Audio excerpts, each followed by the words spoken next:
welcome out to Speed Racing Network, where we present the home stretch at Homestead 150.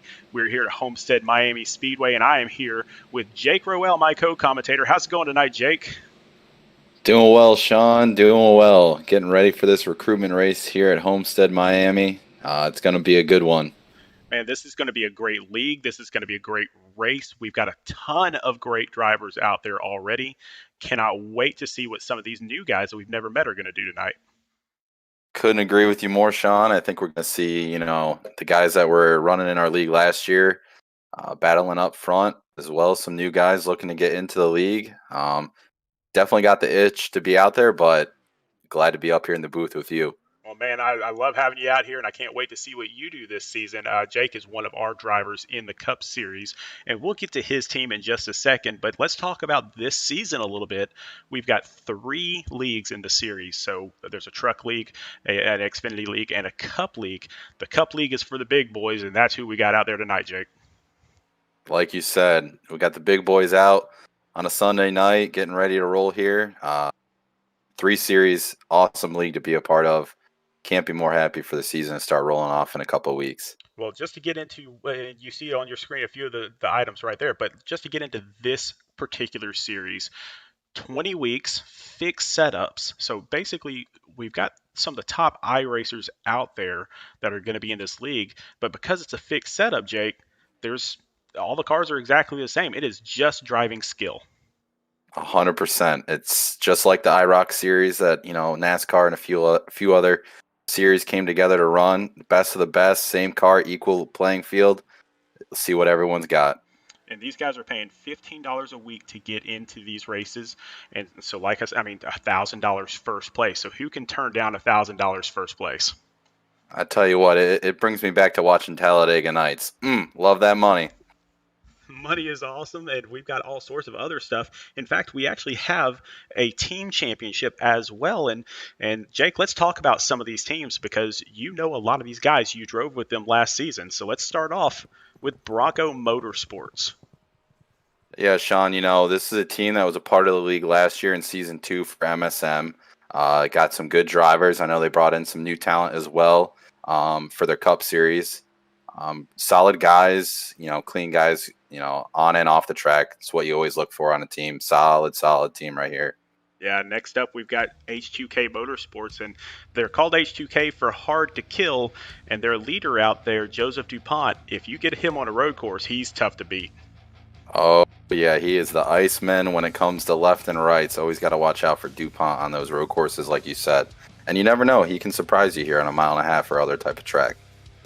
Next up, we got Rev Racing, captained by Adam Pettit himself, and Rev Racing has really gone out of their way this season to get some really good talent on their team in all 3 of the leagues. I tell you what, last year they were a thorn in our side on Stroker Motorsports. Looks like it's going to be the same way again here in the Cup Series. You got Pettit, their captain, and then they add Danny Dow, Troy Dow, and Alan Dobbs, to go along with Brandon Key. A solid 5 right there for Rev Racing. But don't discount the home team themselves. So Team SRN, Team Speed Racing Network, they've got some good guys on their team already, but they're still looking to fill a couple more spots. Exactly. Like you said, 3 of 5 got Shake and Bake, the homegrown team here. Zach Brown Band reference right there for you. But Bobby Bro, Brian O'Shell, Chad Wampler, they're going to be doing some good things this year in the Cup Series. Next up, I love this screen. So Just Plain Filthy, rated F for Just Plain Filthy. Let's talk about the Filthy 5.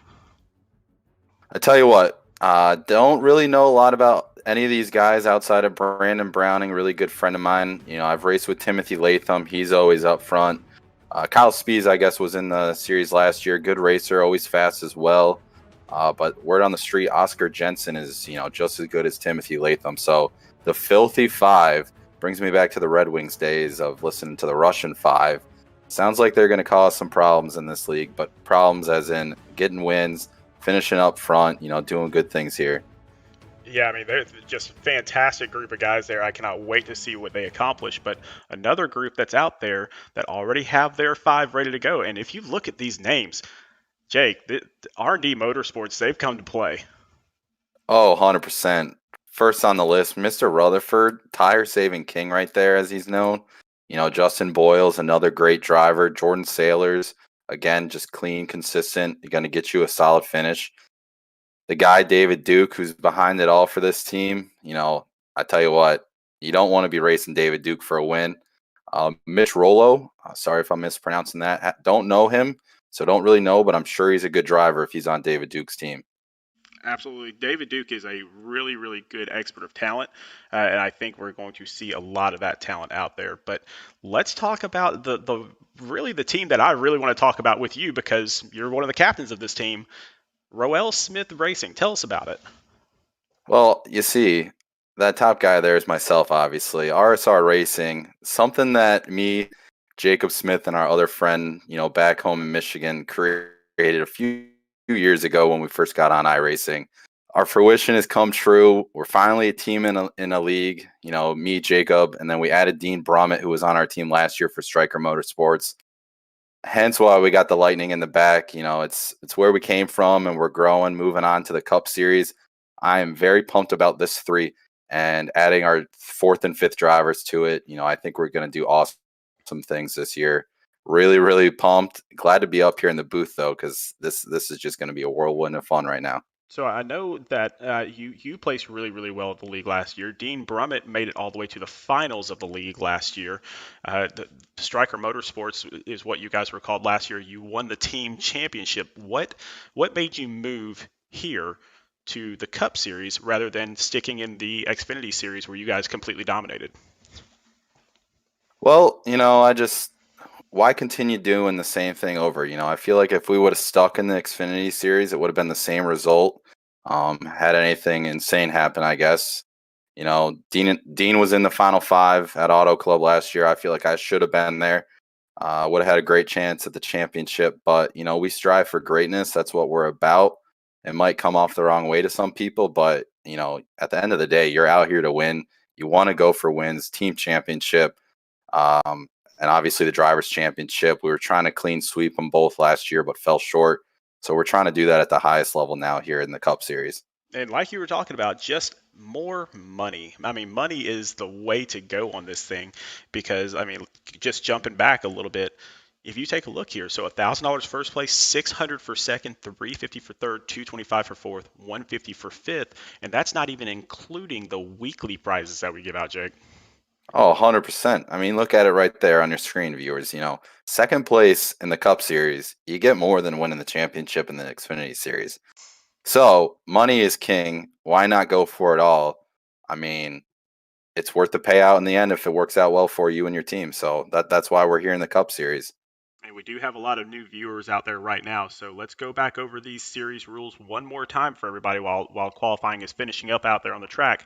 We've got 20 weeks, fixed setup, so you come with the car that we give you basically.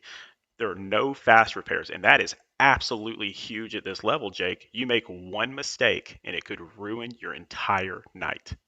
Oh, absolutely. Last year, in our Xfinity series, we had two fast repairs, so you could get in a wreck on lap 10. The first lap, you could hit the wall. You still got two fast repairs. You can come down pit lane, get your car fixed. It's like a reset for those people that might not know much about iRacing. That's what a fast repair is. It's like getting a clean sweep or a clean swipe of your car, brand new. Well, now no fast repairs. So you touch that wall, you get in a wreck.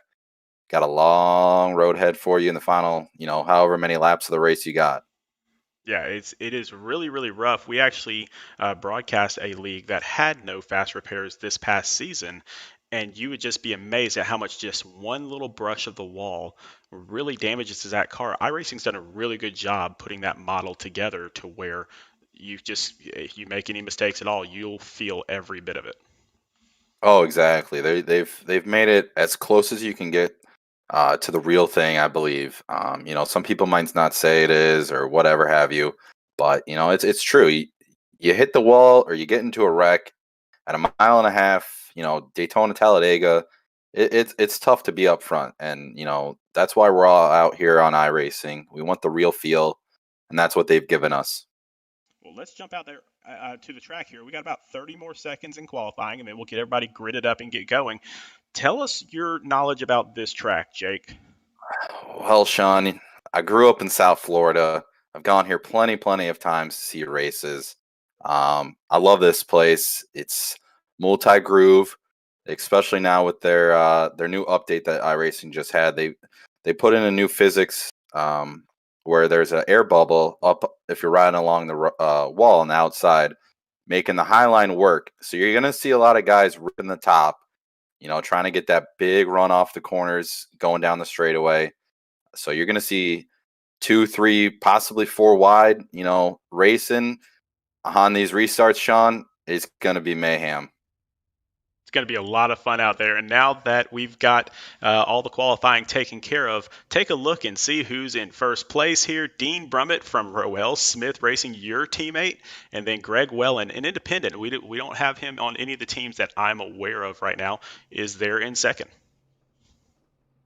There you go. You got it right. Dean Brummett leading us off today on the pole. Third place, Timothy Latham with Filthy 5 Motorsports. Not surprised at all to see him. Fourth place, Tristan Bailey on Bronco Motorsports. Raced with him in another league, Sean. Really fast, really clean. Rounding out the top 5 on Rev Racing is Brandon Key. Another strong driver.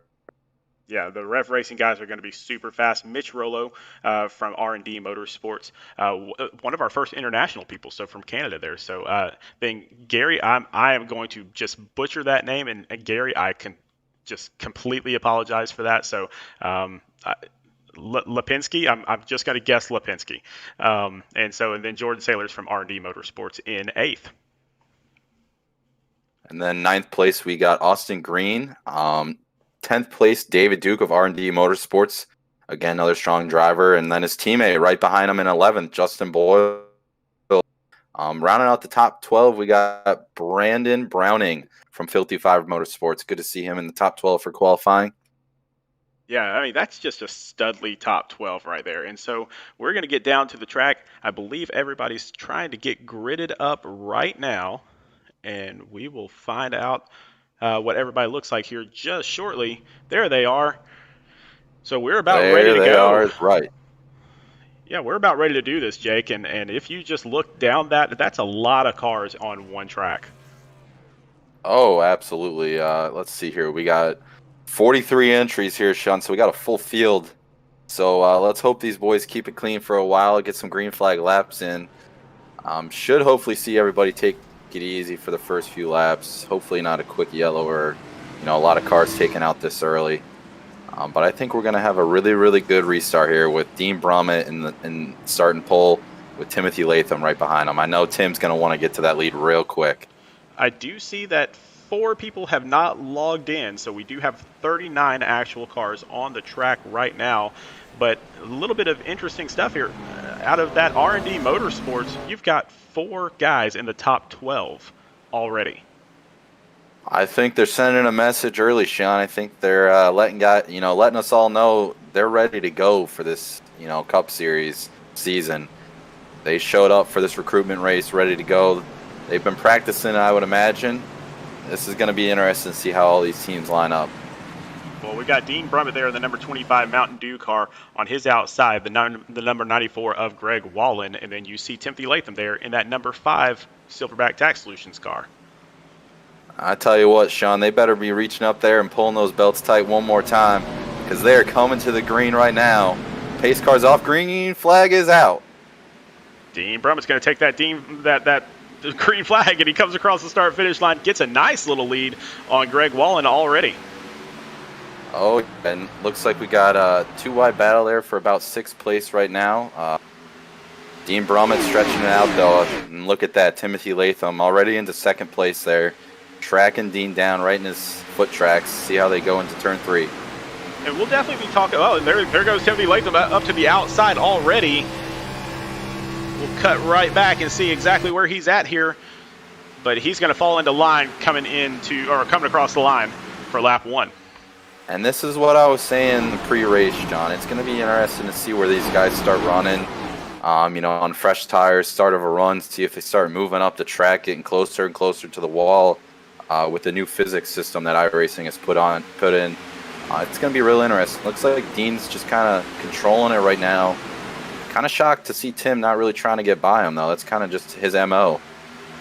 Yeah, a lot of times Timothy Latham will go up to the front and just maintain a lead, and that's how he wins a lot of his races. He just gets far out there. Doesn't matter if he burns his tires or not, because that distance is so hard to catch up to later. Oh, absolutely. It's crucial to save your tires, especially on these mile-and-a-halves, because it's like a flip of the switch. You'll be fine. Next thing you know, you're losing 3-4 tenths a lap, just dropping like a rock. I have a feeling that we're going to see a lot of people dropping like a rock at some point during this race, because once again, if you make a mistake out here, you are going to lose a lot of time because there are no fast repairs. Oh, absolutely. I'm actually shocked there's not been any contact. I've kind of moving around the field here with the, switching drivers, and it seems like everyone's giving each other plenty of space. Someone comes up on someone with a run, they're letting them go. It's good to see. So got some guys in here trying to find a team, get on a team, and run for this championship. But great racing up front so far for the lead still, and looks like we got a battle for 10th place back there, Sean. Yeah, it looks like we got Jordan Sailors and Justin Boyles side by side here, a couple of teammates. Yeah, that's R&D Motorsports there battling for 8th place. Like I said, those guys, I know Justin Boyles, good racer. He'll methodically move his way up. He knows what he's doing behind the wheel of one of these Cup cars. And now their teammate Mitch Rollo just in front of them as well. So you've got 8, 9, and 10, all R&D Motorsports. And don't look past David Duke back here in 12th. And there they are, Sean. And then you see a couple cars behind David Duke's too is Thomas Rutherford. So R&D Motorsports looks like they're sticking together, making their way through the field. Good to see Thomas Rutherford up here, or up in this race tonight. But back up front, we still got Dean Brummett and we still got Timothy Latham there in second. Greg Wellen started off in second. He is back in third. So not a ton of movement up front just yet.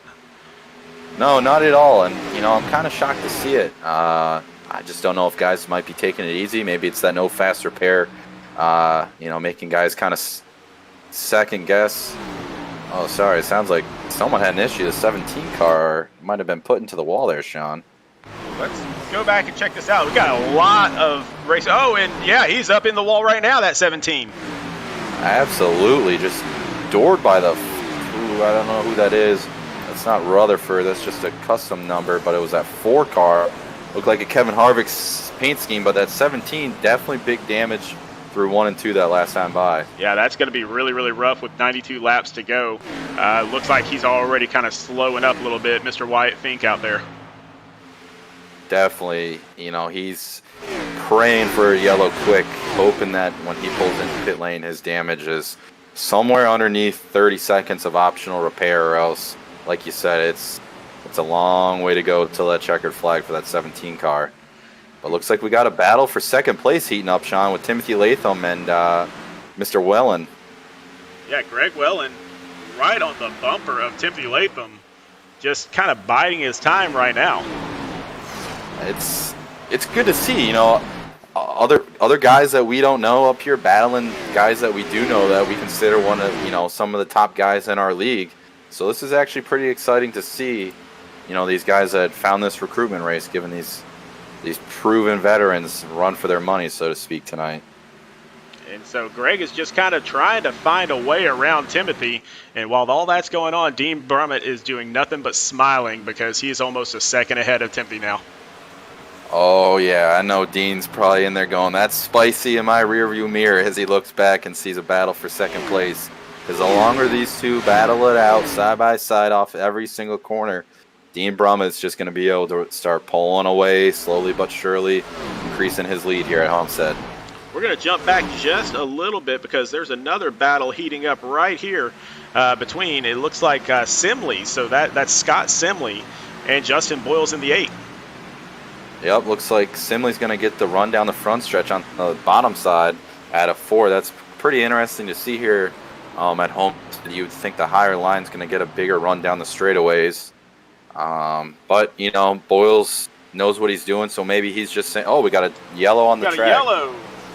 And I saw that Wyatt Fink dove into the pits, but I did not see where the yellow came from. Either did I, Sean. It's not too, maybe he might have looped it coming into pit lane. I know we'll find it here. don't really see. I see Daryl Cox a little bit off the pace here, but I'm not really sure. Let's kind of look at this from the backside of.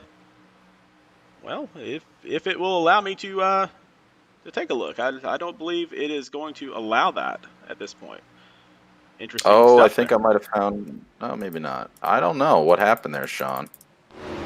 All right. Well, we do have a yellow flag though, so now we gotta start talking about: are we going to pit 12 laps in, or do you stay out? Well, Sean, I'm just gonna double check. We do have unlimited tires, so absolutely, 10, 11 laps on your tires here at Homestead. It's like driving across a cheese grater with these tires at the speeds they're running. So any chance you get to come get 4 fresh Goodyear tires, you got to come get them. Obviously, you see everyone pulling down pit lane right now. Yeah, I don't see a single soul staying out right now, and so we are going to get some action here on pit lane. Is it a little bit too early to gamble with 2 tires right now, Jake? I'd probably do it just to see what it's going to be like at the end of the race. It's lap 12. It's a good amount of tires to try, or a good amount of laps on your tires to try it. As we see someone go by Dean Brummett, it looks like they might have taken 2 tires, and then that's Oscar Jensen, so I'm sure he did. So yeah, 11 laps on your tires, take 2, take right sides only. That way you got a good feel for the end of the race if there is a caution towards the end of the race. That way you know what you got.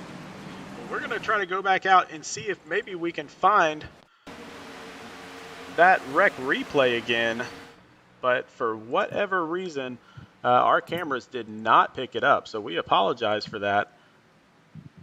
But I'm told that it was the one car was involved with Daryl Cox, but I cannot find that on the actual replay, so I do apologize for that.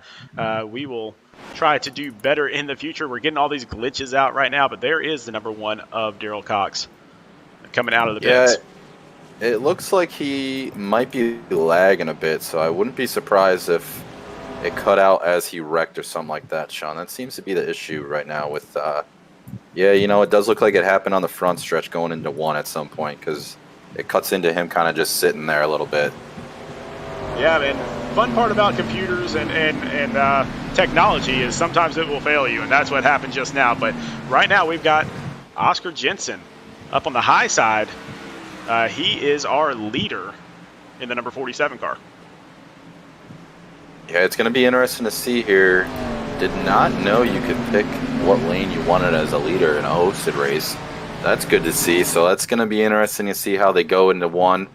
You got Dean Brummett. Came into pits as the leader. Now he's 2nd place. Dean just as well as I do. If he's not in the lead, he wants to get back to it, especially if he's been in control of the race so far. And Daryl Cox, for whatever reason, down on the apron, just kind of stuck down there right now. Not really sure what's going on there, but looks like he dives into the pits, or he takes a tow into the pits there. So we'll get right back to it up front here. And here we go. Pace car's going to be coming off. Going to look for Oscar and Jensen to get on the gas. Bring them to the green flag. And there they are. They're going. Good restart, though, from 2nd place Dean Brummett. Going to stay on his left rear quarter panel. Looks like Scott Wellen is going to give him a push into 1. Going to be interesting to see how this works coming at it, too. Anytime you get everybody gathered up after a caution, that's when everything starts to happen again. And so we already see some 3 wide back towards the back a little bit. And here we are, 3 wide for the lead, basically. Big runs coming from the outside and inside on Oscar Jensen. Looks like the 2 tires might not be the way to go later on in the race, Sean. And Timothy Latham, big power move out of 4 to take the lead from Dean Brummett. Not surprised to see that at all out of Tim. Yeah, and Oscar Jensen gets shuffled all the way back. He's all the way back in 12th position already after that stop. So 2 tires, not so much. Another yellow flag. Let's hope our cameras caught that one, huh, Sean? Yeah, I hope so. We'll find out. There is a lot of blinking going on. I do see some damage on Haley Watts, so that's a lot of damage there. So we're going to find out if that was the cause on the first official wreck replay tonight. And again, a lot of blinking going on out there on the track. Exactly. It's anytime I try to back it up to find the wreck, it just it blinks out. Yeah, a lot of blinking going on. And so a lot of times when that happens, that just means that their internet is not 100%, and that could cause a lot of wrecks as well. Oh, absolutely. I tell you right now, it's a big fear of mine when you're in a public official race and there's someone that's blinking real bad, because you'll see them at one moment, next thing you're not, and that's just when you're racing at these speeds, it's just not what you want. You can see a lot of damage on the back of Haley's car right there. So Haley Watts with a little bit of damage, not really sure where that came from or if that was the cause, but again, a lot of blinking going on between a lot of cars out there, including I just tried to switch to another one, Jarrett Butcher, and cannot get that car pulled up either. So yeah, happens. I'm looking at the 4 car of Haley Watts. To me, it looks like he got hit from behind and then hit the outside wall because his rear bumper's destroyed, as well as the right side of that car. So I'm assuming he got a little help there, Sean, and he found himself hitting some of that seafoam green wall up here in the corners of Homestead-Miami Speedway. Well, let's check in with another one of our friends back here. So in the number 57 car there, that is Adam Pettit, the captain of Revved Racing. So he's back here in 18th position, but he has moved up 16 spots from the beginning. Yeah, not surprised whatsoever to see him moving through the field. He's not someone that's gonna just get right to the front, not because he can't, but he likes to take his time, slowly but surely. The longer the run, the better. He loves those long runs, Sean. It's only lap 18, but if it's lap 88, you will see that 57 car up front in this race. And another one of our friends out there, Chad Wampler, driving for Team SRN this year. Looks like he's in the stake dance number 87 on the screen, but on the scoreboard it's number 41. I'm not surprised to see Chad in a stake dance. Risk it for the biscuit, or risk it for the brisket. My bad. He loves himself some steak dance. I've yet to try it, but I know all of you guys rave about steak dance and how amazing their seasoning is for steak, chicken. I've heard they've got one for pizza, which is similar to the Zap packs at Little Caesars. So good stuff there if you need some seasoning. Yeah, really delicious stuff. So Steak Dance Seasoning, one of our sponsors from last season. We'd love to get them a little bit of business as well. I'll tell you, I have Steak Dance. Anytime I have steak or burgers, that stuff goes on there. So it's absolutely phenomenal. But we've got Timothy Latham back up in the lead once again, and then Dean Brummett right behind him. Hasn't been too far from the lead all night. No, it honestly, the top 3 between Timothy Latham, Dean Brummett, and Greg Wellen, these guys have been up front so far for the first 20 laps roughly. It's going to be interesting to see. It just seems whoever gets a better run at it 2 on these restarts ends up kind of leading the race for a while here. So it's going to be interesting to see, what happens here on this restart. We got another fast guy here in 4th place, Brandon Key. He's on Rev Racing. He's quick too. Good looking car there with the Chad Wheeler Racing Simreg sponsorship there. Good looking vehicle. I think this restart's going to be really good with these 4 guys. Yeah, we got one more lap to go. The pace lights are off on the pace car. Just before we get back started again, because we've got another backstretch to go, let's talk about this one. Austin Reedy, you raced with him over at 4Wide Racing at one point, didn't you?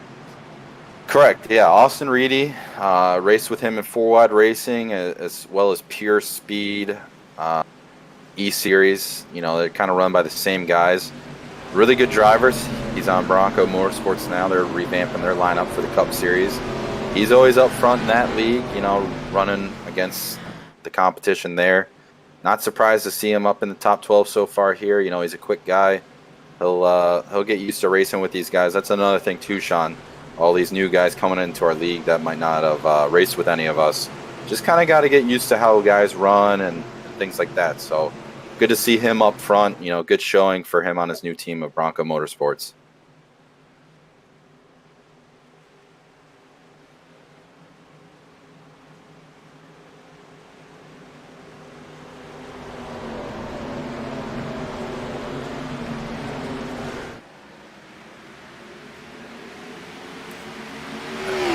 Tim, big lead here on this restart.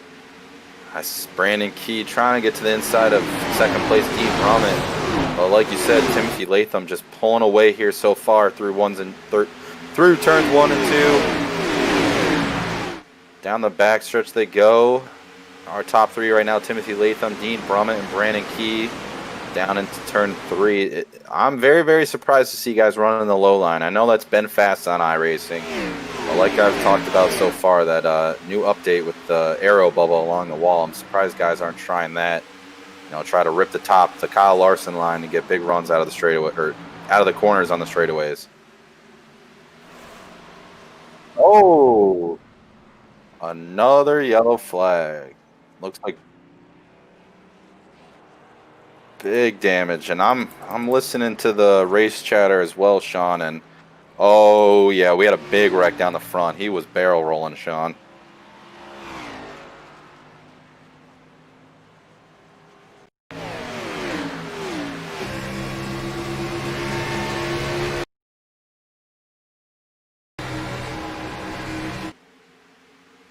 Exactly. Seems like guys. Ooh, yeah, looks like that 96 car just didn't know how close he was to the 32, and he made contact at him. Wow. Thank gosh we are in iRacing, Sean, that's for sure. It's a big hit right there on that Furniture Row Motorsports car, whoever that is driven by.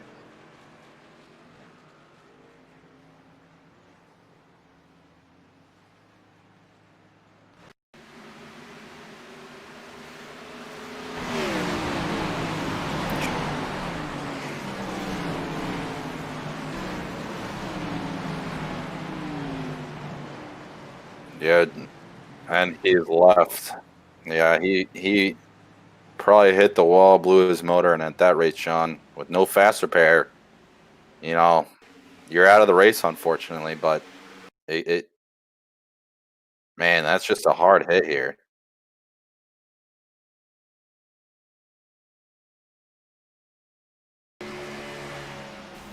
Yeah, it's really hard to place blame on either one. That 32 car was about a lane and a half off the wall, which is just kind of odd to see. But at the same time, the 96, kind of just came up not knowing how close he was. And unfortunately for that 32 car of Jeffrey Cooper, big hit with the inside wall here. It's like they're going for the same spot almost, Sean, and one guy made it through and the other just bad luck.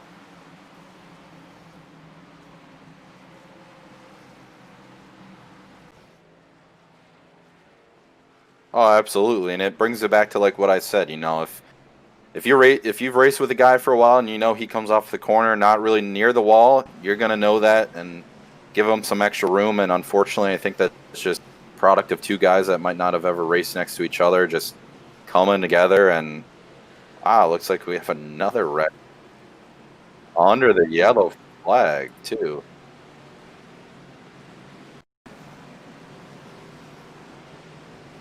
Yeah, I hate to make this reference, but he's running the back-to-back world champs barstool car, and he's got some fireworks of his own going on right now in this race, Sean.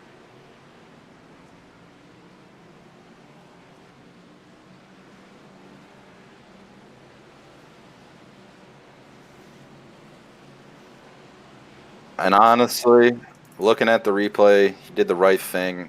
It looked like he was about to destroy the rear end of Thomas Rutherford and took himself out even more and just avoiding him and hitting the wall, because that would have just been bad luck for someone to get run over on a yellow. But hey, I've been there too, under yellow in iRacing. I'll look at my phone, look at Twitter, Snapchat.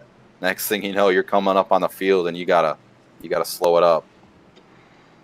All right, well, we're about to get right back to it, I believe. Timothy Latham up front from 55, and then you have Dean Brummett there in second place. Again, these guys just going head-to-head. Absolutely, and Justin Boyles has made his way up to P4, and Scott Healy in P5, Jordan Saylor's P6. I believe they're getting a 1 to green this time by. So we'll have a restart here next time by with 75 laps to go, Sean. All right, so Timothy Latham is going to take that inside line. Dean Brummett, and we were kind of talking a little bit. I don't think a lot of guys have practiced on that outside line just yet, and once they get to know it, I think they're going to get it really, really well. But that update just came out 3 days ago? Yeah, it was the 11th or 10th. So yeah, 2-3 days ago. I'm surprised though. Even if you don't want to run up there, you start on the high side. Get a good launch, you're clear, you're able to get a better arc into the corner. But hey, Timothy Latham's leading this race for a reason. He's going to pick the inside for his reason, and that's why he's up front. I mean, honestly, the person that I would expect to try that outside line first is back there in third place. That's Justin Boyles in fourth place. In Justin Boyles, they're on the outside. Justin just lives and breathes iRacing, and so with that update, that would be a huge advantage for him, and maybe we'll see him try that a little bit later on. Oh, absolutely. I'm sure when this race gets towards the end, you're going to be seeing 3-4 wide instantly into turn one on these restarts. You're absolutely right with Boyles, too. As Latham gets back onto the gas, leads us to the green here on lap 26. Good run by Dean Brummett to get cleared of fourth place. Of third place, Tristan Bailey there. And Tristan going to be running for Bronco Motorsports this season. So good to see. I mean, the top four right now are all already on teams in the league. Next up is Scott Healy in fifth place in the number 64 car. I don't see Scott. What was that, Sean? I don't see that they have listed a team for him yet. So it's a possibility that he could be getting recruited tonight. Well, Sean, you got a team owner here. I've been in talks with him, and I think he's going to be on our team on Roel Smith Racing. So you heard it here live. It's like watching the Under Armour Army game for high school and college football recruits. Kind of the same deal of where they're going to be. Scott Healy will be racing for Roel Smith Racing in the SRN Cup Series, and he's doing a great job for us here at fifth place. Well, already some breaking news. And so let's a little bit further back. We got a lot of huge racing back here. People shifting all over the place right now. Oh, absolutely. You saw on that last restart, Brandon Key was in the top 5. He must have gone down pit lane to get some tires, and he's back here battling for 21st, trying to make his way, march back up to the front. Yeah, only about half the group came in for tires, and it's, of course, the back half of it right now. First guy out on the track that came in for all 4 tires, Oscar Jensen in the number 41. Yeah, and he's a fast guy. I've never really raced with him. I've only been spotting for Jason Tripp in the league that Oscar Jensen came from. But I've seen him up front, heard a lot of good things about him, so I'm not surprised to see him all the way up to 12th place already after that round of pit stops under that last yellow. We got a race up here. We got a battle. Yeah, good race up here between Justin Boyles and Scott Healy. Yeah, battle for 5th is heating up here. Looks like Boyle's going to take that high line. So honestly, this is the first guy I've seen really running up top. Why is he doing that, you might ask, back at home? Well, he's going to be slower through the middle of the corner, but when he comes off corner exit, he's going to get a rocket ship down these straightaways here at Homestead, especially when you're behind another guy getting the draft off of them. And of course, as I talk about that, he goes back to the bottom trying to track down Scott Healy for 4th place. But here comes Austin Reedy in the 84 machine for Bronco Motorsports, getting right back up to the bumper of Justin Boyles. Going to go to the inside here into turn 1. Oh, he's going to throw the wide knob somewhat on him. He does and gets around Boyles for 5th place. Interesting to see, Sean. Some really good racing out there, and Justin Boyles does not like that. He wants that position back. So he goes low. And that's the product of this track. It allows that to happen. Both lanes are good and fast, but you'll see guys, dive it underneath them, try to get to their quarter panel, slow them off of the corner exit, race down the straightaway for the next corner. But it looks like Austin Reedy's going to start pulling away from Justin Boyles here.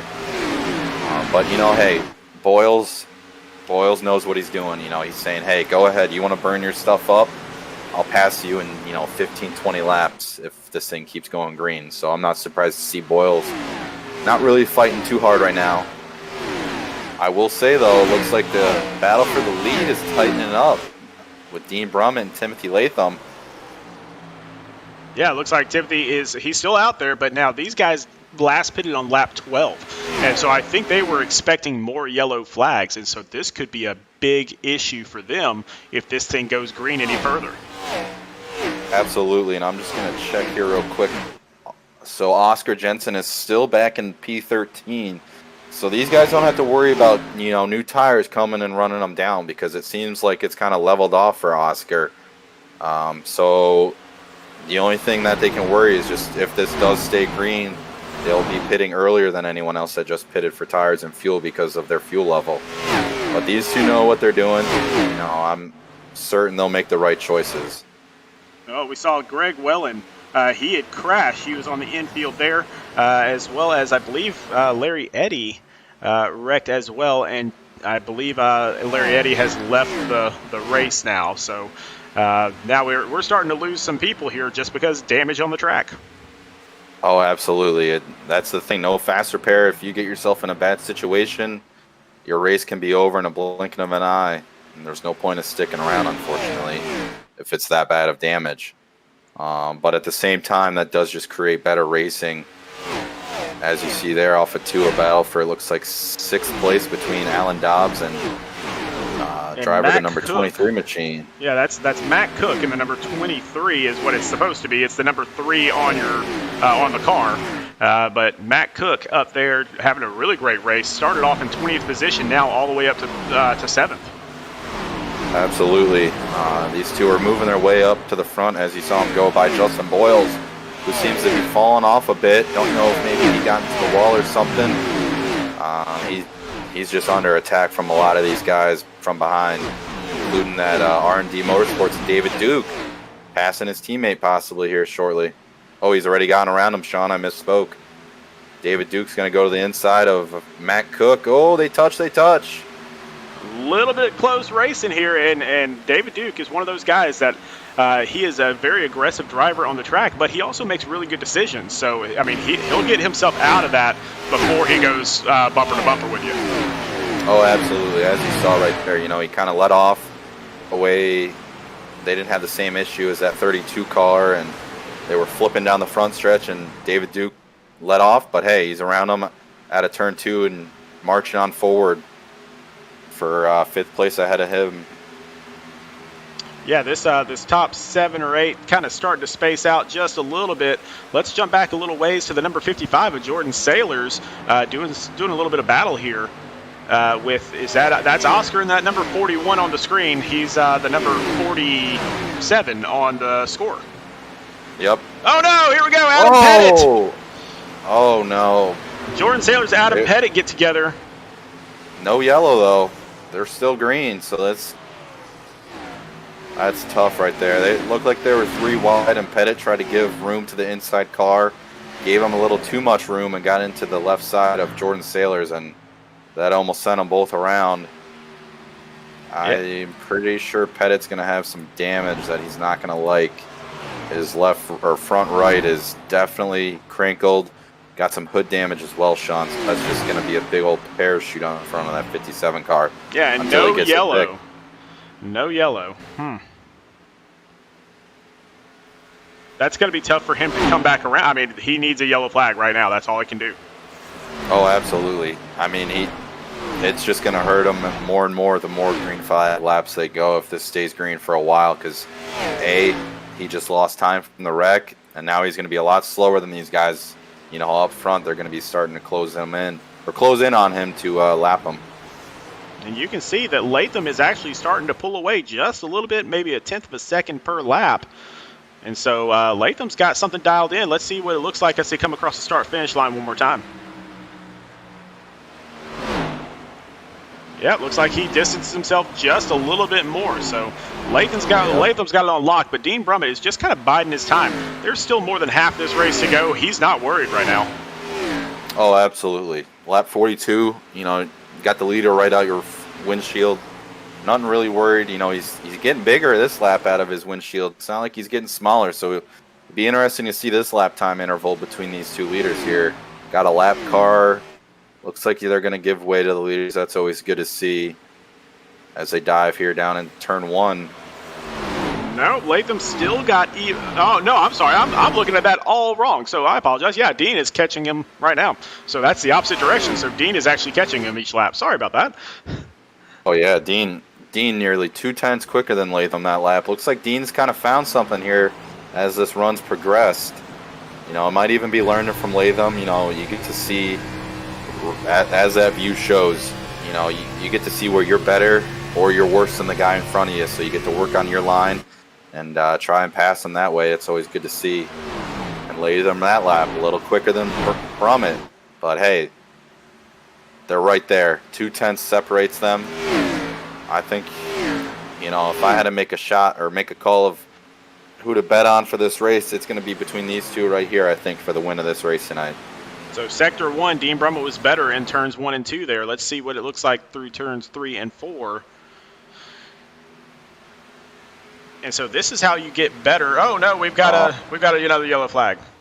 And I believe that's Matt Cook. Yeah, Matt Cook there in the number 23. It's the number 3 on his car, but takes a tow back to pit lane. And so we'll go back and kind of find out what happened with him. Looks like it was going into turn 3, Sean, as we'll see here on this wreck replay. Looks like Brandon Key and Matt Cook just kind of got into each other. And again, just a narrow track, man. What do you do? Exactly. It's tough, you know. They're probably both trying to go for that same line. I know Brandon Key's trying to make his way back up to the front, battling for 8th place there for that. And then they just get into each other. It looked like they had it saved, and then all of a sudden, just a big hit on the right side of Brandon Key sent Matt Cook straight hard into the outside wall. And that's going to unfortunately end Matt Cook's day here at Homestead. But yeah, like you said, big track, but at the same time, it's a fine detail getting into corner entry here. And they just come together, and Oscar barely makes it through. Oh, yeah. I mean, Oscar Jensen just had a code brown, I'm sure, right behind that. If we hop on the onboard of Oscar, I'm sure you'll see how close he was to being collected into that race, or into that wreck. Take a look and see if we can get that for you. Here they are going into 3, those two touch, and I mean, it had to be mere inches from him not getting clipped in the left rear and going around with Matt Cook when he started going back up the track. Good to see for Oscar. Unfortunately, not a turn of events Mr. Cook wanted to have, I'm sure, in this recruitment race. Those guys were making their way up front. That's just good, hard racing, though, at the same time. You can't really tell anyone. It's just a product of good racing. And again, one guy gets the good end of the stick, other draws it. Well, and it looks like we had another car drop out there. So Christopher Carter, it looked like, decided to drop out of the race. I don't know what happened. I don't know why. I guess maybe the leaders probably already pit. They have, when we were watching that. Okay, yeah, yes. So the leaders have pit here on lap 45. So we're just a couple laps into the caution here. But as it sits right now, we got 22 cars on the lead lap. Yeah, a lot of guys have left as an unfortunate event of getting damaged, blown motors. But it's still a good amount of number of cars left in this race, getting close to halfway. You know, and here's the thing too, Sean. It's only going to heat up because everyone's going to try more and more, you know, getting everything they can get to get up front. You know, it was 100 laps at the start of the race, but now we've only got 53 to go, so they know their time's running out up here. I'm taking a look out there to see. I'm just kind of taking a look to see out at our chat right now. So Jacob Smith, one of your teammates, saying RSR coming in hot for the Cup Series this season. And then Sean Kozier out there cheering on Rev Racing, saying get it Rev Racing.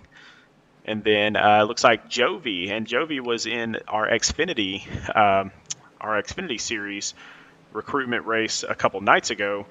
Did a really killer job out there, and he's cheering for Joseph DuPont. But Joseph is actually off the track now. Oh, yeah. Fortunately, he was involved in one of those earlier wrecks, Sean, but I hope Jovi's still watching. He's a good racer. We were rating some hosted races earlier this week one night, and Jovi's a good racer. Got a lot of speed, got talent behind the wheel, so it'll be interesting to see what he does in the Xfinity Series. Oh, and while we got still another back stretch to go here, so a lot of times what will happen is all these guys are all in the same Discord channel, and so somebody will say, hey, let's go raid some races, and so you'll have 15 guys from this league all go into the same race. That's just a hosted race there on iRacing, and it's amazing how many times our guys come out on top. Oh, absolutely. I'm not trying to clout myself, but the other night, we had about 8 guys in there, and I came away with 2 of the wins. But it was a good time when we do it. Yeah, it's all for fun, so there's no harm to anything. And here we go. Pace car's coming off. Sean Dean Brummett on the loud pedal, gonna get a good run down the front stretch, taking us back to green. Looks like Scott Healy might go to the outside of Timothy Latham. This is gonna be interesting to see what kind of run he gets out of turn 2. And that 5 guys Chevrolet Camaro ZL1. And now Timothy Latham goes up to the outside, and now it looks like Dean Brummett's kind of out to dry on the bottom. Exactly. That draft of those two, it's not Daytona Talladega, but it does create a little effect where it's going to push Timothy Latham to the lead here in 3 and 4, and Scott Healy is going to get a good run out of 4 and clear Dean Brummett. And don't look now, but here comes Oscar Jensen on the outside of Brummett. So in a matter of 1 lap, Dean Brummett goes from leading this thing back to battling for 4th place. And he is battling because here comes Oscar Jensen on the outside. And Brummett's going to close the door, and there it is. The over-under of Oscar Jensen going to go to the low side of Brummett as they head into 3.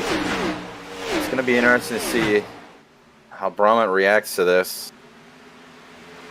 Looks like he's going to get the run off of 4. He's going to try to track down Scott Healy for that P2 again. This has been a good showing so far, Sean. This makes me excited for the Cup Series. Oh, this is going to be one of the best leagues I've ever seen. It's just so much fun out there because of the one mistake, your night is over type of aspect to it.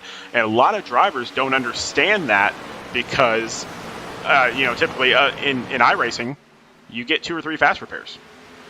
Exactly. It's going to be a big learning curve for everyone, seeing how people adjust to it.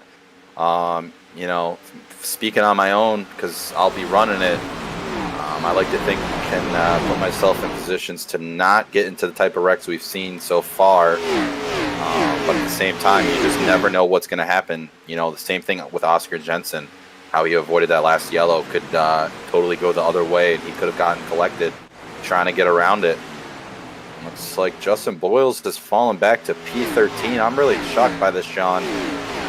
He's a really fast driver. He's got Chris Massey right in front of him. Going to give him a shout out. Bronco Motorsports, another good racer. It's just interesting to see how all these guys running with these, people that might not be in our league, yet, where they stack up against possible competition for this season. I'm looking to see, so right now you got Scott Healy up in 2nd place, but the next person that is not currently on a team that I can see. Oh, wait, we got a little tap! Uh-oh. Good save, says the field. Chris Massey with some wheeling right there out of turn 4. Really good job. Doesn't seem like they've got much damage on either of those cars. The only thing that's going to be damaged is the anger behind the 83 car of Chris Massey. I'm sure he's not too pleased with that. So that was Brad Holmes here in the 0-0. The Canadian, eh? It's good to see, Canada giving themselves a representation out here tonight. Looks like he's going to take that spot from Thomas Rutherford on the high side out of 4 in that 0-0 Toyota Camry. Man, and you weren't with us in Season 1 of Mid-South Madness, Jake, but in Season 1 we had 5 fast repairs. And in Season 2 we dropped to 2 fast repairs, and now in this league down to 0. That's pretty wild. 5 fast repairs. I don't think I've ever heard of that, but hey, You get in a wreck, you got 4 more to go. But now you got none, so you can't be racing like that or last year. But so far, so good. You know, it seems like Dean Brummett's closing in on second place. Scott Healy, he doesn't know it yet, but he's going to be battling with his teammate here shortly, it looks like. But out front, Timothy Latham into 3 and 4. Still got a good 4.5 lead over second place. Scott Healy. I'm just really shocked to see no one moving up. I don't know. Maybe it's not that good, but this is pretty interesting to see so far, I guess, with that new update. I know I've said it about 5 times, but it's just something to keep in mind, I guess. Yeah, I was taking a look out there in the chat. So Brandon Browning says just plain filthy, and you might be kind of confused by that because Brandon Browning is supposed to be out on the track right now. He's actually in the pits getting some repairs done, but he's saying, you know, Latham's in the lead, not a surprise, and Brandon Browning says that's because he's just plain filthy. You know, it's a play on words. It's filthy to see Timothy Latham in the lead. But unfortunately, I would say the pit stall, the 48 car of Brandon Browning, is pretty filthy with the amount of oil underneath that car as he's sitting there waiting for his repairs to be on shot. Scott Healy's taking that outside line. Dean Brummett trying to go low. Oh, Healy cuts him off. Dean does a respectable thing there. You know, last season he might have got into him because, hey, I got 2 fast repairs. If I get involved, I get a new car. But now he knows, hey, I got to lift. I can't take myself out of this thing yet. I've been running P3 and higher the entire thing. No need to be out of it with 40 to go, or 41 to go, or 42 to go, my bad. So he cuts Healy a break, but at the same time doesn't get himself involved. This looks like Oscar Jensen is going to start trying to get up here for this battle for second and third place. But I think if I'm Dean Brummett right now, it's go time. You're battling with Scott, but at the same time, Timothy Latham's just going to keep getting smaller and smaller out of your windshield. So you got to find a way to get around him, and you can't let him get too far. Timothy has opened up over a 1-second lead, and so really the battle is right here for second and third position. Absolutely. You know, I'm not sure if they need a pit again for fuel. I'm going to guess yes. So that's a huge thing if you can get around him and close up that gap to Latham as much as possible. That way, you know, after a pit stop, or even if we get another yellow and they got to come down pit lane, you're right behind Latham, as opposed to being in third place where it's, you know, just harder to get to him. So right now, Latham's walking away with this thing. Right now, everybody's pretty much social distancing out there on the track, except for Austin Reedy and Oscar Jensen going side by side. Absolutely. They are not following the 6 feet guideline like you and I are. I mean, I'm in Cornelius, North Carolina, and you're Nashville, Tennessee area. So we're more than 6 feet apart, Sean. Well, these cars, they like being side by side. Alan Dobbs here in the number 22 car going down to the bottom side, taking that spot away from Oscar Jensen. Yeah, it's interesting to see. I thought Oscar was going to be able to get up there to Healy and Dean Brummett, but it looks like these two of Austin Reedy and Alan Dobbs have gotten around them and set their sights on the 25 and 64 machine ahead of them. Going to be interesting to see if they can get up to them. Looks like Timothy Latham is about to be working on this lap car up ahead of him, hopefully giving way. And it looks like out there in the chat, so Brandon Browning says 28 laps for fuel. So within 28 laps for fuel. So I'm guessing that we are just kind of going to be around lap. It depends on how you take that. I'm thinking it around lap 85 to 90. Yep, I would say, yeah. You don't want to cut it too close at the same time and give yourself a couple more laps on those fresh tires. Maybe go for the undercut on someone to gain some time on them. People at home, if you don't know what an undercut is, it's when you go into the pits before the person ahead of you. That way you come out on fresher tires and have more faster laps because of the new tires. Therefore, you're gaining a lot more time than them. If you had stayed out and pitted on the same lap with them, you're not going to gain anything except for what you gain going in and off of pit lane. But I tell you what, Dean Brummett got around Scott Healy And it does look like he's tracking down Timothy Latham a little bit here. You know, it's under a second lead, down to 8.5 tenths. It's going to be interesting. Well, here we go. We got Alan Dobbs and Austin Reedy about to be side by side as well. And a little bit earlier, we saw Justin Boyles right up against that wall. And out in the chat, Brian Smith said, well, nobody's running the wall. That's kind of weak. And Brandon Browning said, the set sucks you up to the wall. So you can't really run that wall as well on this fixed setup. Well, I guess that explains why we don't have anyone up there. But at the same time, if things aren't working for you, why not experiment if you're back there in, say, 5th or 6th? What do you got to lose? You want to go up here and battle with the big dogs, or you want to finish in 5th or 6th in the recruitment race? Might as well try and see before it's too late. Yeah, this is the time to do it. Exactly. Latham starting to pull away from Brummett here. Kind of gapping him a little bit, but to me, it seems like Latham's better in 1 and 2, and Brummett is a little stronger in 3 and 4. So it kind of equals out each lap. Let's take a look and see those lap times. And yeah, it looks like Brummett's actually catching him a little bit here. So except for lap 65, so Latham was a little bit faster there. But overall, Brummett is starting to close the gap a little bit. Not sure. Absolutely. Not sure if he's gonna. If this is going to be more consistent now or what with the tires. Right, and this is going to be a good gauge here to see what happens with this lap. And it looks like Latham faster by over a tenth. So it's just kind of back and forth battle of who's faster. One lap Brummett, the next Latham, and so on. Looks like Oscar Jensen going to start our green flag pit stops here, Sean.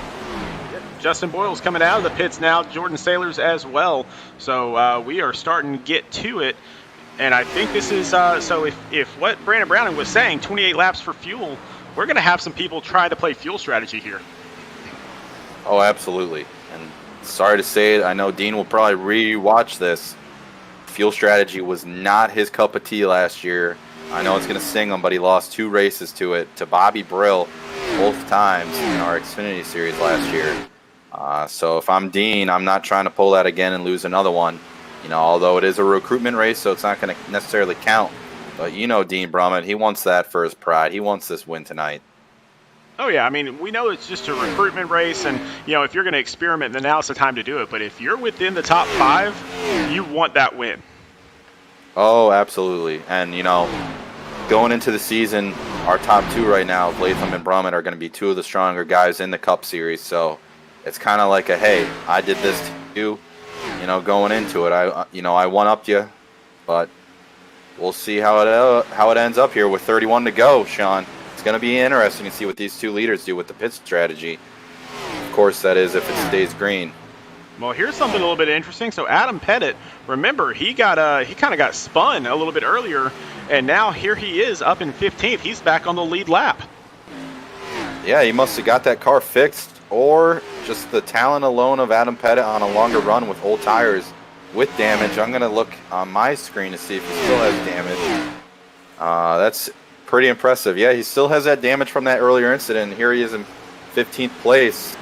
So he really needs a yellow to close that gap up and gain some more positions. And here comes Austin Reedy in 4th place trying to close in on Scott Healy.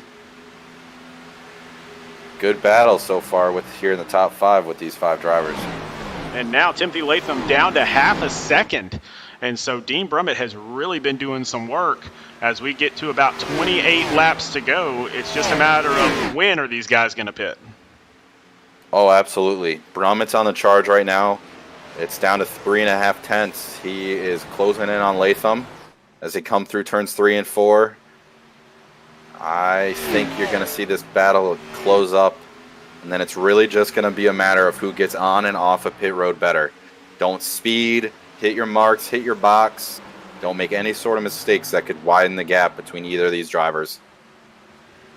And so far, right now, the top 15, none of them have pitted yet, so they're just kind of biding their time. But Oscar Jensen, the first person on the track that has pitted, he is a lap down. However, he's got the freshest tires out there. He's going to be running some good times.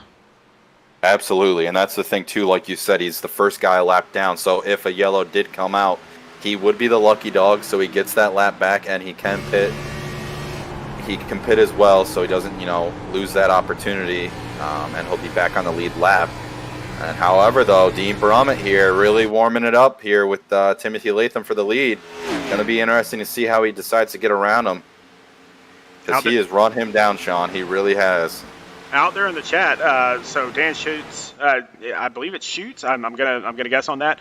These people have 2,000 iRating. Yes, so in order to qualify for this league, you have to be within between 2,000 and 4,000 iRating. So some of the better racers out there right now. Exactly. 2,000 to 4,000 iRating gets you in the league. These guys are here because they're within that threshold. Interesting to see. Brummett really got close to Timothy Latham there in the middle of 1 and 2 and kind of let off. I don't think he wanted to upset Latham there. Looks like... I thought Dean was going to come into pits there. Oh, here comes Latham down pit lane. Man, I'm really shocked. Dean should have dove down with him. But Mr. Spicy, Dean Brummett, he's got to be coming this time. Back to what you were saying about the chat, Sean. It's Daniel Schutz. Another friend of mine back in Michigan watching this race. This is going to be interesting to see where these two come out. Well, and just a quick little story. So Dean Brummett was running in a series, and you were his teammate, and he actually came down with COVID. And his substitute for that race was none other than Timothy Latham. Oh, my goodness, Dean! Oh, that's no. More than likely going to be a penalty. Oh, no. This is going to stack up. That's not what you wanted to do. He knew he had to gain time on Latham. He tried getting in there. A little too hot. Locked him up. Got himself sideways. Now Dean needs a yellow in order for him to get anything in this race. Well, right now, Austin Reedy, so one of the top drivers from Four Wide Racing this past season, he is up in first, but he is slowing down. He's going to come to pits right now as well. Exactly, and you saw Justin Boyles go around him, so it's going to be interesting to see where these guys end up that have pitted a lot earlier than our leaders when this thing kind of phases out. We'll see where our eventual leader is. And Dean Brummett rolling off pit lane, and as you saw, Timothy Latham is already at the exit of turn 2. So that's a big gap for Dean Brummett. Unfortunately, with 24 laps to go, Sean, I just don't think Dean's going to be able to catch him. So really now it's going to be Timothy Latham, and I think Scott Healy, who was in 3rd place, is going to absorb 2nd place. And right now, Ralph Cooper here in the number 30 car is going to lead a lap here. At some point, he's going to have to come in for pit stop as well. Last pitted on lap 45, and here we are on lap 78. So definitely running out of fuel here soon. Exactly, and you're going to see Dean Brummett come flying by him on brand new tires, so that's just going to show you the speed difference. It looks like Scott Healy had some issues getting onto pit lane because Dean Brummett did a full loop, and yet Healy's just right in front of him. So I'm going to guess that he had issues getting onto pit lane as he gets loose out of turn 4, almost right in front of Brummett. That could have been bad. Got a lot of racing with all these pit stops going on under green flag conditions, which is a lot of fun to see green flag pit stops. But here we go. So Oscar Jensen is the first car that's out there that has already pitted. And so he will actually inherit the lead once Ralph Cooper comes down. But here's Ralph Cooper. He is 18 seconds ahead. But he is definitely going to have to. Oh, no, he almost washes up the track right into David Duke. Oh, man, that's just a product of old tires. See, what he's doing is he's trying to stay as long as possible to get a yellow flag to come out, and then he would still be in a lead because all these guys that had already pitted would pit again. I just want to point one thing out to you, Sean. Right now, Oscar Jensen is 17 seconds behind the leader. Timothy Latham, who would pit about, I'd say 5, 6, 7 laps later than him, is 4 seconds behind him last time by, and that rate is going to keep getting smaller and smaller with Tim having less and less laps than Oscar Jensen did on those set of tires. It's just going to be interesting to see if they ever level out in the favor of Oscar Jensen. Now, take a look at this. So Oscar Jensen has already pitted. Cooper has not. Oscar is 1.5 seconds on average faster than Cooper on those new tires, and so that is the difference. Absolutely. Might not seem a lot, but I can tell you firsthand, the worst part is when you're on brand new tires and you're racing and you're coming up on someone that's on older tires, you are blazing by them, and it's quite nerve-wracking to know what that guy's going to do on old tires, because he just does not have the same control you do with brand new tires. And there you see Timothy Latham battling with Alan Dobbs. He's got to get around him quick if he wants to make any sort of chance to get to Oscar Jensen. With 17 laps to go this time by, there's the gap, Sean. He's there basically with those brand new tires. And take a look at Latham compared to Cooper, over 2 seconds better. And again, that's just, it's crazy how fast Latham is on these brand new tires. Absolutely. I mean, it's like getting onto the highway, Sean, and you're in a Prius and I'm in a Corvette or something like that. It's big speed difference in the corners and coming out onto the straights here.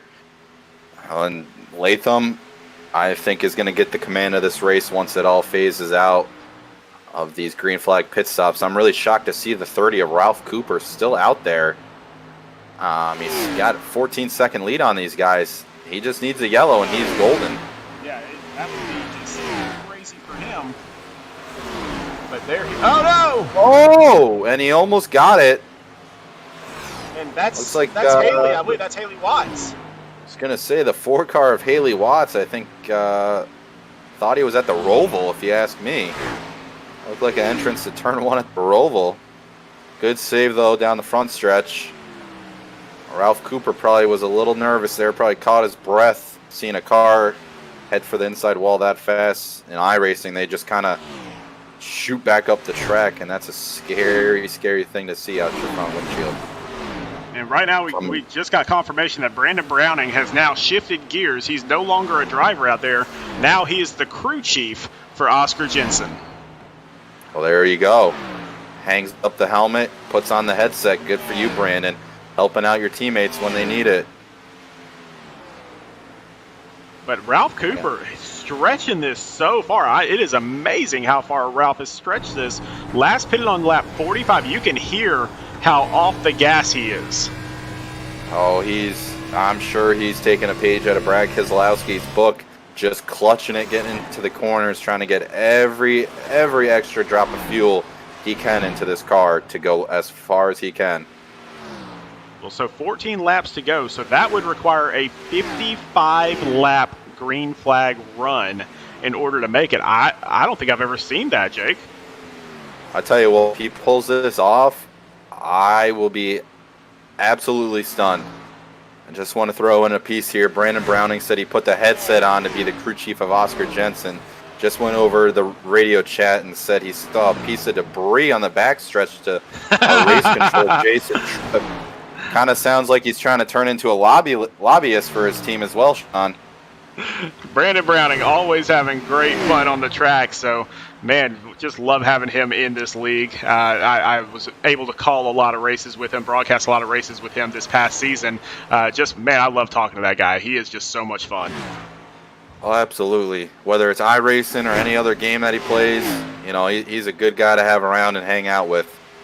I tell you what, though, if you want to go to the battle of second place, I'm stunned to see Alan Dobbs is holding off Timothy Latham for second place.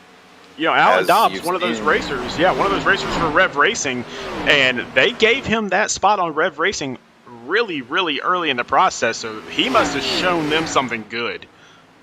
Absolutely. And he's showing it to him right now. Oh, it looks got a car in the wall in the backstretch in front of Dean Brummett. Oscar Jensen it was. Big wreck down the back. Oh, no, and there's your yellow. Congratulations, Ralph Cooper. Big wreck, Sean. I was on board with Dean Brummett and Scott Healy there. Big wreck for some of our contenders for this race. Austin Reedy, Chase Atkins, both involved. Let's go back and take a look. See if we can find out what happened here. And yeah, it's Oscar Jensen all up in the wall. Absolutely. Oh, big wreck there. And so I'm Looks looking to like, see, that's the 84 car. That's Austin Reedy. Oh, no, and some more. oh my And Dean goodness. Brummett involved. Yep, and that is not what you want to see. That, if you'd go on board to that 3 car of Chase Adkins, I'm just curious as you see the 41 car riding the wall, Whoa, literally. He took a right turn. That be odd to see, Sean. iRacing, there's no feel of blowing a tire to make it do that. So the only thing is, it's like he threw it into reverse or something down the straightaway on accident. The wheel did not turn right there. We'll check that one more time. I don't think I've ever seen that, Sean. That's he shifted down. You could see it right there on his onboard. He was at 5,500 RPM. And then just rev those tires, and then that's causing that. So rough wreck there. Let's go back one more time. So that was Oscar Jensen already up in the wall. Direct right turn. There's Dean Brummett. Scott Healy gets through it. That's really, really odd. I've never seen that in my life right there on iRacing. It's like he blew up, and then it just kicked it into a lower gear and just went hard right, unfortunately, into Austin Reedy and collecting Dean Brummett. Well, you can see the back end kick out just a little bit, so I don't believe that was intentional, but that's just kind of strange to see it just go direct right turn. Right, because like you said, there was no input in the steering wheel for him. He didn't steer it at all to the right. It just all of a sudden let loose and took out a lot of guys in the top 10 at the time. Unfortunate way to end your race right there. That is pretty wild if you ask me. So out there in the chat, Dan Schutz saying, this guy doesn't know that you only turn left. Exactly. That's what it looked like right there, Dan. But that ain't what happened, I tell you that. And it looks like we got Timothy Latham going to take the lead back. But look at Ralph Cooper. He's the big winner here. Ralph Cooper started in 40th position in this race, and now he has brand new tires, just like everybody else on the track, and now he's restarting in 3rd. Absolutely. We're going to see what kind of speed Ralph Cooper has right here on this restart. With Timothy Latham and Brandon Key in front of him, 2 quick guys. Ralph Cooper, I tell you what, he pulled that strategy perfection right there. 10 out of 10 is what the judges would give him on that strategy call. Stretched it as far as he could, further than you and I both thought. He's got himself in P3 with under 8 laps to go. Going to have a great shot here of the lead, or to the win. So let's kind of reset this a little bit. So Timothy Latham in first place right now. So Brandon Key in second from Rev Racing. Then you have Ralph Cooper, and then you start getting into R&D Motorsports. So Mitch Rollo in 4th, and Justin Boyles there in 5th. So, man, anybody's race right now. Absolutely. And then 6th place we got Brad Holmes, 7th Alan Dobbs of Rev Racing, 8th place of Scott Healy on RSR Roel Smith Racing, 9th place Tony Baird, and rounding out the top 10 of Bronco Motorsports Tristan Bailey. So we're going to have a good little probably 7-6 lap shootout here at Homestead-Miami Speedway. And some of these people, you know, that we're seeing here. So Brad Holmes was kind of involved in a little bit of a brush up a little bit earlier. You know, really not very many other people have been involved in any damage. I think I saw Justin Boyle scrape the wall once, but besides that, for the most part, everybody on the lead lap here has been pretty clean. Absolutely. I mean, besides that huge wreck we just saw, I mean, no one really had a bad car up in the top 10. So it's going to be interesting to see here. You're going to see a lot of guys going for it, I think. You're going to see some 3 and 4 wide. A lot of guys want to get around Latham, get the lead. Going to be interesting to see what Roy Cooper does here. Or, sorry, Ralph Cooper, my bad. So we've talked a little bit about Brad Holmes there. So again, an independent driver right now that I'm aware of, at least. I don't see him on a team just yet. Tony Baird, another independent driver, up in 10th, and Cody Spare in that number 36 car up in 11th. So some of our independents really showing out right now. Absolutely, and that's good to see. Guys that are trying to get a get a spot in the league, get on a team. They're making their case right here. And here comes the pace car out of 4, gonna dive off any moment. Now it's in control of Timothy Latham. There he is on the pedal. Gonna pull a big lead on Brandon Key as they head down into turn 1. I mean, he's kind of gone. So good at restarts. Oh, yeah, and they're 3 wide for about 4th place. Ralph Cooper almost squeezing Brad Holmes into the outside lane there. Timothy Lee. Oh, we got a wreck on the back stretch. Oh, wow, what a save. What a save by Tristan Bailey. Oh, we got one around in middle of 3 and 4. That's Scott Healy. Still green, though. Save again. These guys, they're going for it, and they're saving it. It's hard to see. I mean, Scott Healy's been in the top 5 the entire race. Unfortunate to see a guy running that well kind of get taken out like that with so few laps to go.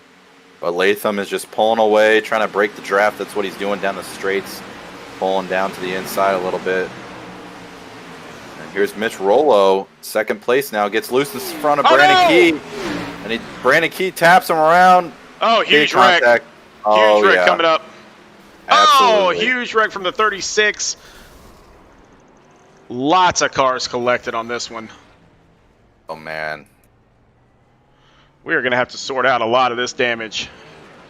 But Mitch Rollo, way up there in the top 5, and just a little bit of scraping is all it took. He definitely got some help there that 2nd time. He got loose, saved it once. 2nd time. Oh. Yep. Brandon Key got the 96, and then it was just free-for-all after that to hit the 96 car. It looks like Mitch just kind of lost the car there, and then that's kind of what started all of it. Absolutely, and you saw the 0-0 avoid the 96, but then went to the right and hit 2 cars. Scott Healy coming in, hitting them hard. A lot of cars torn up right there. A lot of good cars too that were up front. Chad Wampler spinning. Nowhere to Scott Healy at all. And you could see him start to panic with the wheel right there. You saw it. He was trying to decide where to go, anticipate where that car was going to go. We're on board here with Chad Wampler in the 87 car. Oh, he got tapped. Absolutely ran over from behind because I'm sure Chad saw the wreck, but whoever was behind him couldn't see anything and just took him out. So let's find out who that was here.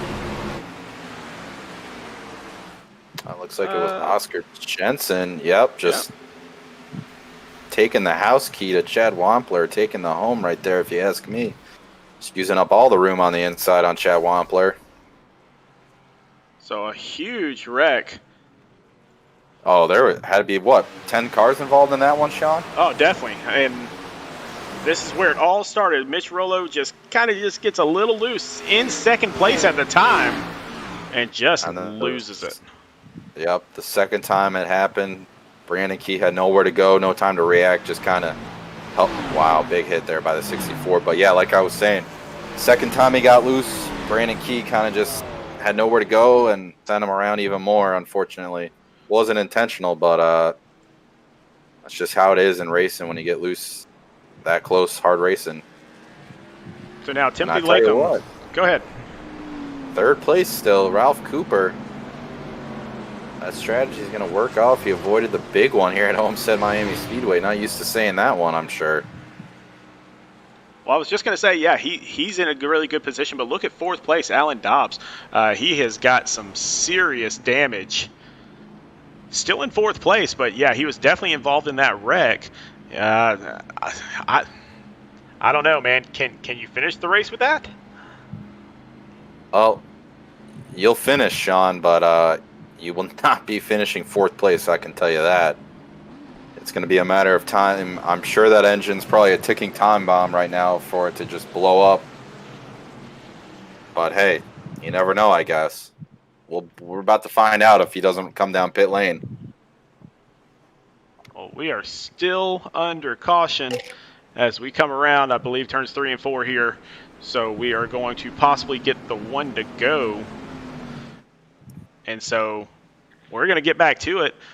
I mean, we're basically going to have a green-white checker. It's not technically a green-white checker, but we're going to have a green-white checker here. No, actually, it will be a green-white checker. I apologize. It is a green-white checker. So green flag, then 1 lap until you get to the white flag, and then all systems are go. Exactly. It's our first of 3 attempts, so like Sean said, if we don't get to that white flag and there is another yellow, we're going to re-rack them for a second time. If they can't do it again for the second time, we'll be moving on to our third green-white checkered. And then at that point, the next flag ends the race. If it's a yellow before we take the white, that's the race. If we take the white, run around to the checkered flag, and that's who wins it. Got about a half a lap here until we go back green. It's going to be hard to beat Latham. He's been really strong on these restarts. I mean, 4th place, Alan Dobbs, unfortunately, is just going to back the whole outside lineup behind him with all that damage. Kind of surprised he didn't come down into pit lane. Just going to kind of kill the run for anyone behind him. So it's going to be between Brandon Key and Ralph Cooper, Sean, to give Timothy Latham a run for his money here. I think we might not be seeing our last yellow, though, with the way these guys have been racing lately. And there we go, off of 4. Timothy Latham again, leading them to the green. A big run, and they're already wrecking. Wow, the 22 of Alan Dobbs. I saw that coming. With how much damage he had on a restart, that's just not going to work. Unfortunately, he got sent into the outside wall. Sean. Let's just take a look. But like you were saying, you really expected this. Oh, it looks like he just nudged the number 30 there, Ralph Cooper. Not really sure if he knew he was there or not. Yeah, I didn't really see it on your screen there. It was already. Here we go. One more time. Oh, yeah, I mean, I don't know why you're doing that. You know your car's tore up, unfortunately, and just kind of takes other guys out. That's tough to see because he's damaged already. Now he's taking other cars out of the process. Obviously, no harm. It's just a recruitment race, but that's tough to see for some of these guys trying to get a better finishing spot. Yeah, lots of wrecking back there. Ralph Cooper's going to get a little bit of damage from that, I believe. Yeah, looks like he'll probably stay out, though. I don't think it should be that bad. It doesn't look too bad on his end. But I tell you what, R&D Motorsports, they got 3 cars here. We're all inside the top 6. 4th, 5th, and 6th is R&D Motorsports. So let's see if they can make a run at these top 2 of Brandon Key and Timothy Latham, Sean. Well, they definitely have the ability to do it. Now, I'll tell you, everybody has enough fuel. The only person that really didn't have enough fuel is Ray Radford, who was up in 11th position. Ray is in the pits now, but due to damage, was in the pits for, actually still in the pits. So basically, we've got about 9 cars right now on relatively new tires, and then I believe Tristan Bailey, the number 86, went into the pits. I think they were damaged though. Yep, you can see it right there. His whole rear bumper clip is off of his car. Definitely going to slow him down. We saw him in that wreck earlier when the 96 of Mitch Rollo went around. And we got Tony Baird coming down pit lane as well. Looks like he's exiting pits. So it's another car, I'm sure, that had a little bit of damage from one of these last few yellows we've had. So realistically, Sean, I think there's about, I'd say 7 or 8 cars that got a shot at this with no damage or anything like that. But realistically, I think you need to be in one of these front 2 rows to win it, especially with how strong Timothy Latham has been on these restarts. Well, take a look at 7th position right here. We talked about him very early in the race because he was involved in an accident early in the race, got some damage. Adam Pettit still alive in this thing. Absolutely. He was down to like 15th, 16th with damage when he got, in an accident that didn't bring out a yellow, but here he is in 7th place with 3 laps to go.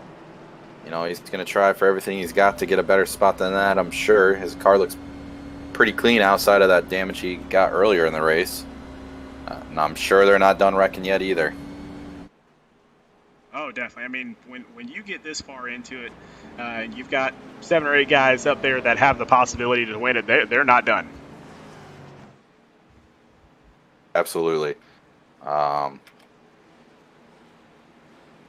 It's going to be interesting to see if Brandon Key can give any sort of run on this restart.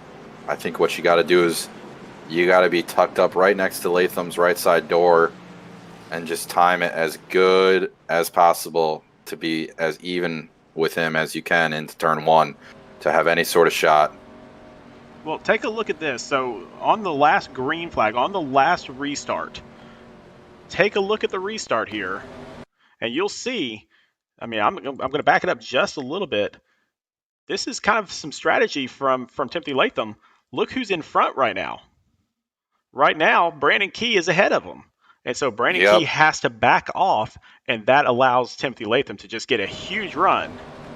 Exactly. That's just knowledge that Latham has of lagging off the pace car, getting the guy next to you ahead of you, because then he's got to back off so he doesn't get a black flag. And then he's just gone, and there's nothing Brandon Key can do. And in the race trap, Brandon Key just asked Latham if he was going to go on the green flag. And he goes, I'm going to go sometime between the pace car comes off and the lights go. So, a little cheeky humor from Timothy Latham to his competition, trying to get an edge. Why would you tell second place when you're going if you're the leader? And all these guys, I mean, all really good guys.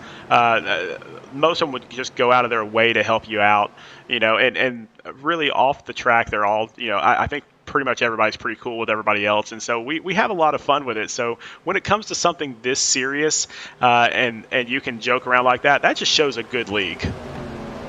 And I just want to say it again, Brandon Key is doing the same thing to himself that he did last restart. And there it is again. Timothy Latham pulls away, and Ralph Cooper going to get P2 into turn one. And that's Justin Boyles behind him, trying to take over the second position as they come out of turn two. I'll tell you what, if they make it through this next set of corners, it's going to be a battle for second place if there's not a yellow flag here shortly. Brandon Key's going to dive it on the inside of Ralph Cooper, and he turns them. No yellow, though, and Latham's going to get to the line, take the white, and at this rate, anything goes, Sean. And so Ralph Cooper with great strategy, really a great race, just unfortunate there. Timothy Latham way out in front of over a second and a half. David Duke up in second position right now, side by side with Brandon Key. But the real story right now, and they're going to touch. But the real story is Timothy Latham coming around turns 3 and 4, and he will win the Cup League recruitment race here at Homestead-Miami. Absolutely. The battle for second place is going to be close here to the line. Looks like Brandon Key pulled it off by 500ths. I just want to go back to what we saw there. Brandon Key kind of just used up Ralph Cooper, if you ask me, going into 3 there with 2 to go. That's unfortunate, like you said, for Ralph Cooper. He had a great run going until he got taken out by the 27 car, just rolling up to him. But like you said, Timothy Latham with a big statement here win at Homestead. And he's going to burn it down. Oscar Jensen, his teammate, sliding right in front of him. But Timothy Latham. What, John, it kind of looks like they're taking a page out of Stryker Motorsports last year. That's something we would do. If one of our driver wins, the whole team wins. We all burn it down with each other. And there we go. Your winner right now tonight at the home stretch at Homestead 150, Timothy Latham, laying the rubber to the track. And out in the chat from YouTube, Brandon Browning saying just plain filthy. And so Timothy Latham, again, amazing race. Burning it down there with his buddy Oscar Jensen, his teammate. What a great race for him. What a good race all around. Timothy Latham, really strong car. One of the best 2 cars out there. Him and Dean Brummett were in control of this whole thing. The unfortunate event of Dean Brummett started with him looping it into pits when they were under green flag pit stops. Kind of took him out of the equation. And Tim dominated this race. I hate to say it against my teammate, but he really, really did. Yeah, basically Timothy Latham had this thing almost from start to finish, but so Timothy Latham from Filthy Five, he is your winner tonight. Brandon Key from Rev Racing making a good showing there. But take a look at R&D Motorsports. David Duke in third, Justin Boyles in fourth, Jordan Sailors in fifth. That's how you do your team racing. Oh yeah, if this was an actual race within the season, that's what you want. That's 3 solid finishes from 3 of your drivers on a team for that team championship right there. That's something we did last year in the Xfinity Series on Striker Motorsports. We would pump out consistency with the 3 of 4 drivers because only 3 of 4 points counted for the team championship. 6th place, we got Adam Pettit of Rev Racing. Independent, Tony Baird in 7th. Oscar Jensen of the Filthy Five Motorsports in 8th. Should have been better than 9th for Ralph Cooper, honestly. Got used up in turns 3 and 4, but rounding out the top 10 for Bronco Motorsports is Tristan Bailey. Yep, Thomas Rutherford from R&D Motorsports in 11th, Chad Wampler in 12th for Team SRN, Chris Massey from Bronco Motorsports in 13th, Haley Watts, an independent, a lap down in 14th, Ray Radford in 15th. Exactly, and then I guess we'll just round out this last of the top 20. Alan Dobbs of Rev Racing in 16th. Saw him with heavy damage on one of those green-white checkered restarts gets taken out. Cody Spare, another independent, 17th. Brad Holmes of Canada, an independent, in 18th. Mitch Rollo of R&D Motorsports, 19th. And Scott Healy in 20th spot. He really ran a lot better than 20th, too. Just hard seeing these guys, running up front. An unfortunate thing with no fast repairs is they don't get to have a good finish if they're collected in any of the mayhem that we saw tonight, Sean. Yeah, let's see if we can get some of these guys up here in the booth and talk to them a little bit. So let's start off with our third place finisher, Mr. David Duke. And so, David, this is Sean and Jake up in the booth. How's it going, buddy? Pretty good, fellas. How are y'all? Man, that was a fun race to watch, and you were kind of marred back there in the middle of the pack for a while. How'd you end up in third? Well, I had a little bit of damage midway through the race, and I thought, well, I might as well get it all fixed. So I got it fixed, and I think I restarted one time somewhere around 20th, and then a caution come out 2 or 3 laps after that, and I decided I'd go ahead and take 4 tires there because I just wanted to get off sequence. I mean, what I was doing, following the leader, was I was just gonna follow him to the finish line on about 20th or 15th spot. So I decided to get off sequence, and I made up quite a bit of ground and got a lucky caution there, and restarted in 10th, and made my way up through a couple of crashes, and wound up having a really good finish. Absolutely, David Duke. Great finish for you in third place. Got to ask you, as a fellow team owner within the league, how does it make you feel seeing, yourself and 2 other drivers on your team finish in the top 5? I do like that, and I like that I was the highest finisher. I mean, I'm just saying. That was good. We took home third, fourth, fifth, and I think Thomas come home in 11th, and my other teammate, Mitch Rollo. yeah, Mr. Rollo, new guy to me, new guy to the league, new guy to the team. He was running really good and wound up getting crashed there towards the end, but I think we had a pretty strong run, and I liked the way we ran and communicated and finished. Definitely. You guys put on a good show for us here tonight. What was your takeaway of how the car was driving tonight to kind of give the viewers a feel of what you felt, along with the racing out there? It super tight. You had to really work the throttle and the brake through the whole run. I think I set my brake bias early on at about 58% and went to -3 throughout the run. Man, it just the right front wore out, and you had to get the right front. You had to get the front planted, but you couldn't Mm-hmm. with the front tires. You had to really direction it to with the rear tires. So had to dial a little bit more rear brake in there. It didn't drive very good. It didn't drive terrible, but it was a fine line between what you could do and what you couldn't do. Definitely just got to throw the brake to the rear. Something I was interested to see in this race with the new update was, that aero bubble that they were putting in. Did you feel that at all? Did you think it worked at all? And I mean, we didn't see a lot of guys doing it. Did you ever, dip your toes up there towards the wall at all? It saved me about 4 or 5 times on corner exit when I got a little bit tight, and I used a little bit of rear brake on exit to try to slide it off, and I definitely felt it about 3 or 4 times when I was in about a 4-wheel slide just drifting up, and then it was a soft drift, so when I got up to the wall, I could just feel it just buffering me off there, and it planted and went down the straightaway. Man, it was pretty sweet, really. Well, buddy, really great race tonight. Your team did extremely well. I cannot wait to see what R&D Motorsports does the rest of the way. But for now, we're going to let you get back to it, and man, we cannot wait to see you next week. 10-4. Hey, thanks for the broadcast, fellas. We appreciate it.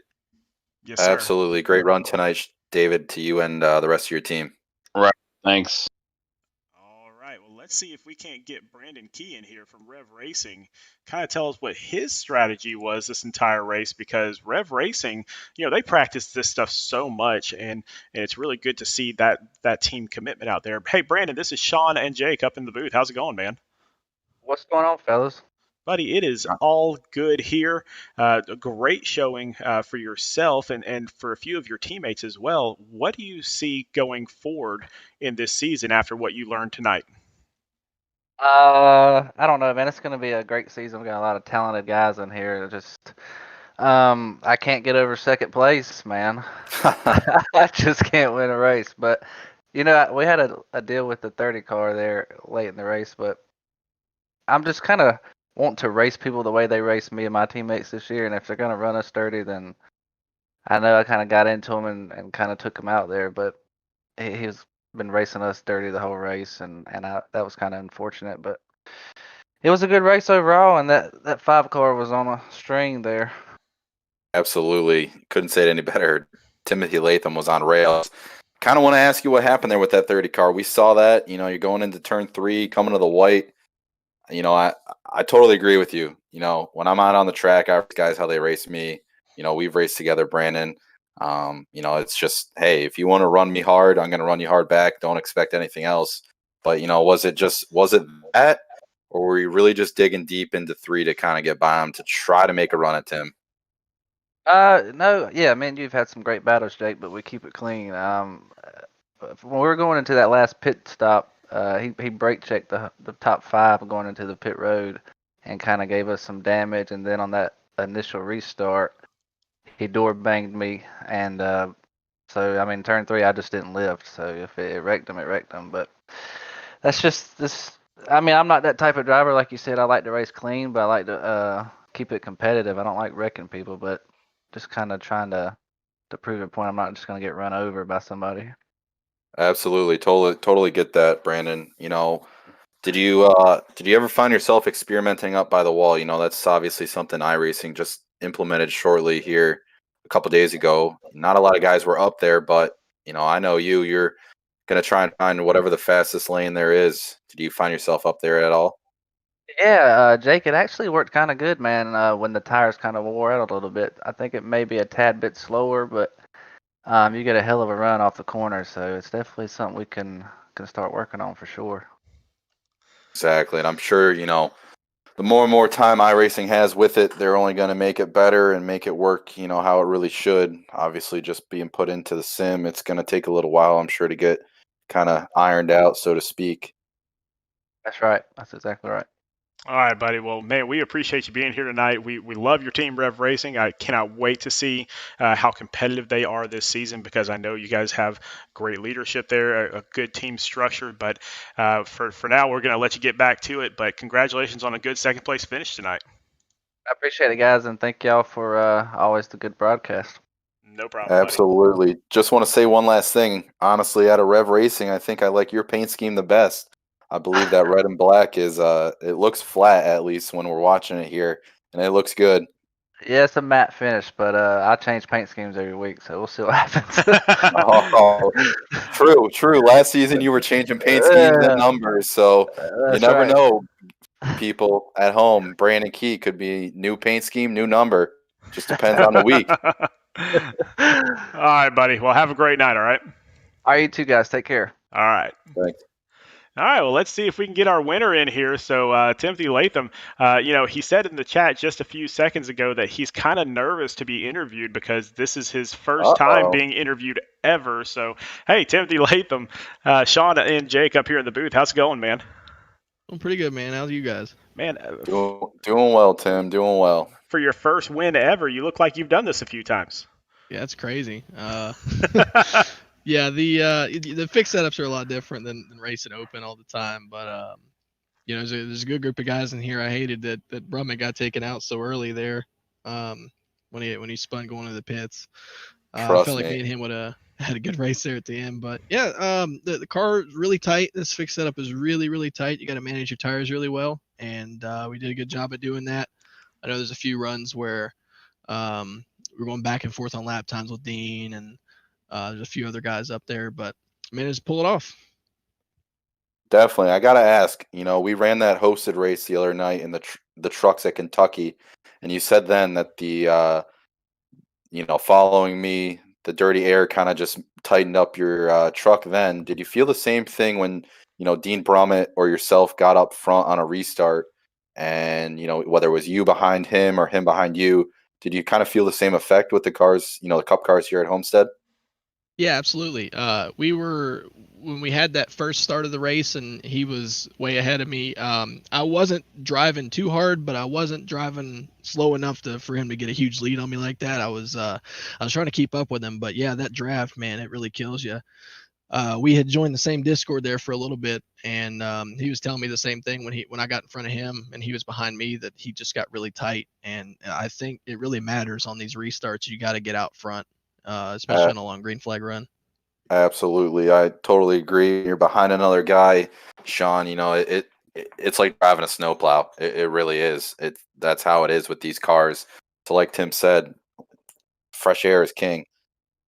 Well, Timothy, we've seen you do a lot of restarts, and for those viewers that don't know that we were joking before, and this is not his first win, obviously, but we see you at the restart a lot, and you get these huge jumps. What's your strategy there? Well, when you're in the lead, we don't have any sort of rules that say you have to go in a specific spot or at a specific time or anything. So iRacing dictates that, and as long as you go between when the pace car pulls off and the green flag, you're good. So I try to time it a little bit different every time so people don't get too predictive there and try to time it with me. So that's usually how I get those jumps. But on the ones where I know I was behind, it was Dean and somebody else there. I think it was Oscar, and I took him 3 wide on the outside there. I've always been pretty decent at restarts, I'd say. So and especially with this track on the first few laps, you can really run it wide open in 1 and 2. So I was just able to get up on the high side and get that huge run on those guys. Definitely. I got two quick questions for you, Tim. First, how did you feel on one of those last restarts? Brandon Key asked you when you're going to take off. Second, were you worried when the green flag pit stops were happening and you saw guys coming earlier than you did? Because you and Dean probably stayed out about 10 or so more laps than everyone else. Did you ever get worried about that? A little bit. I'll answer the first question first with that restart there where Brandon was asking. I figured he's playing around. I'm pretty sure he was just playing around with me because obviously they want to time the restarts the same as me. But with the green flag pit stops, yeah, I was a little worried with especially with Alan Dobbs. He came in, I think it was a few laps before we did, and he saved his tires enough that when I got to him, I wasn't really able to get side by side with him. He was just there. So I was kind of grateful when that last caution came out there. Definitely, yeah. That's something Sean and I saw when the green flag pit stop cycle was going on. Was you got to him pretty quick, but once you got to him, you kind of you were battling hard to get around him, and like you said, that last yellow before all the green white checkers happened kind of saved you in a way to be able to be back up front, commanding the lead of the race. Well, so Timothy, so tell me about the team aspect of this because you've got 5 incredible drivers, and are you worried at all that there's going to be kind of a struggle in those 5 drivers because they're all so good? Everybody wants the win. Are you worried about that at all? A little bit, everyone wants to win the race. No one wants to finish second or whatever. So, if I do have a teammate that I'm battling for the win, it's going to be a situational thing. Whoever doesn't have a win, we're going to be a little more lenient to that guy. We're not going to race him as hard, but I'm not too worried about it. I think we got a good group of guys that know what they're doing and know not to push too hard. And if we're out front or something, we're not going to wreck each other for a win. Just to have a win, we're gonna try to finish 1-2 at least. Well, man, you finished number 1 today. Your teammate finished just a little bit further back in 8th, and cannot wait to see what the rest of the team does once we get into the actual regular season. But for tonight, you are the champion. Yeah, I appreciate it. I can't wait to see it either. We got a good group of guys here, and hopefully we can go out there and win that team championship. Absolutely. It's going to be great battling you guys this season. I think it's going to be a heck of a season between Filthy Five Motorsports and everyone else. So it's going to be a good year. Absolutely. All right, buddy. Well, we're going to let you get right back to it, but we will see you here next week. I believe we're headed to Auto Club. All right. Sounds good. See you All guys right. then. Have a great night, Tim. You too. See you, Tim. All right. So, Jake, here we go. Next week's race. We're going to Auto Club. It's another recruitment race, same time. So 8:30 p.m. Central is going to be the start of the race. We'll probably start broadcasting about 10 minutes before that. But next week at Auto Club, what do you know about Auto Club? Well, Sean, I can tell you there's a reason why it's being demolished and turned into a half-mile short track. But in all seriousness, it's a 2-mile D-shaped oval, about 5 lanes wide. A lot of room, a lot of real estate for guys to get runs. Another multiple groove track. We had a great race there last year to finish out the Xfinity Series. So looking forward to it. I think you're going to see just as good as racing as we had tonight there. It's going to be interesting to see what everyone pulls off. Definitely, man. So I appreciate you joining me tonight to broadcast.